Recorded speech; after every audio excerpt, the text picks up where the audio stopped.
Director Fede Alvarez returns with his latest thriller. Alvarez last gave us the Evil Dead remake, which was a decent remake, while not as good as the original by any stretch of the imagination. It was still pretty good. Alvarez now returns with this new thriller, which is basically like a reversed Wait Until Dark, that classic thriller starring Alan Arkin and Audrey Hepburn, about a blind woman who is in her apartment alone while a thief and killer is stalking about her apartment. So, not to say that Don't Breathe is like that, but the general idea is ever present, except that, like I said, it's reversed. Uh, the alleged victim is now the instigator, and the ones we presume are the criminals are the ones who are the victims. So, with that setup, Don't Breathe. I definitely get a sense that this is supposed to be a very intense thriller, but for me, it didn't really feel all that intense. I mean, I was never at any point really on the edge of my seat throughout the film. It's a good film, but for me it was not as intense or as suspenseful as you would think the premise or the word of mouth that's coming out about it would imply. I definitely get the sense that there are moments where it's like, yeah, this is supposed to be a really intense, like, hold your breath moment, but for me it was just go through the motions. Um, there are moments where, like, Alvarez really effectively mounts what should be tense moments by using prolonged moments of silence.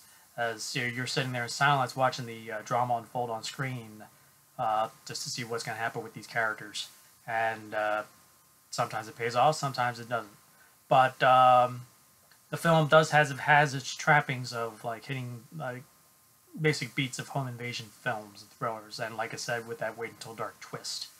The film stars Stephen Lang as the blind man who's being robbed by three basically petty thieves who are basically just out for the quick buck, who are Jane Levy, Dylan Minetti, and Daniel Zavada.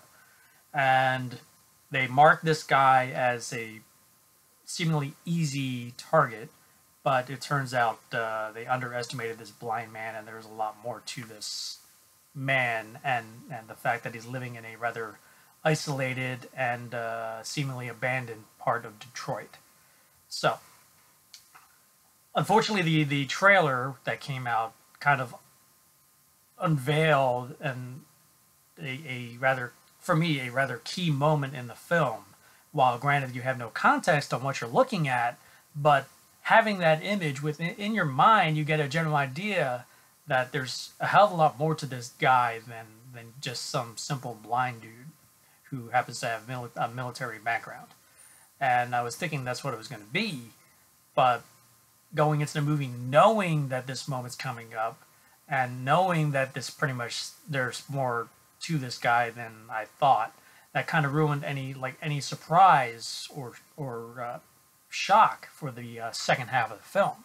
Now, I actually like the second half of the film better than the first half, maybe because of the crazy cat and mouse aspect of it, as the victim becomes the oppressor, and there's a delicate balance between finding sympathy with this villain and with the our three heroes are kind of anti-heroes because they're robbers.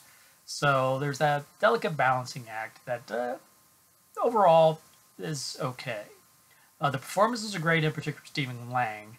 And there's one particular moment that I loved about the film was almost an homage to Silence of the Lambs, where he puts the people in the house in the dark so that they can see as he sees, being they see nothing. And Alvarez uses night vision to film the action, and it is quite effective and really cool the way it all unfolds. But as I said, it's a good film. Not as intense or as suspenseful as I expected it to be, considering the subject matter and the conceit. But I would have to give Don't Breathe 3.5 stars out of 5. 3.5 stars out of 5.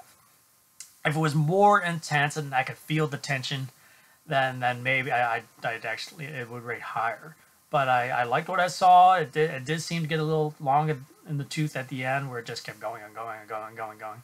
And there's a significant misstep in the beginning where they kind of reveal something as they flash forward, and then we flash back to the events. And that moment also, besides that moment that was in the trailer, kind of ruins the tension or lack thereof, as the film unfolds. So Don't Breathe, 3.5 stars out of 5. If you like this review, hit that like button below. Have you heard about Don't Breathe? Have you seen Alvarez's remake of The Evil Dead? We're looking forward to this film. And please comment below and let me know. And if you haven't already subscribed to my channel, please do, so you can stay on top of my reviews, trailers, reactions, and any other fun things I happen to put up on my channel as they come in. So until next time, we'll see you at the movies.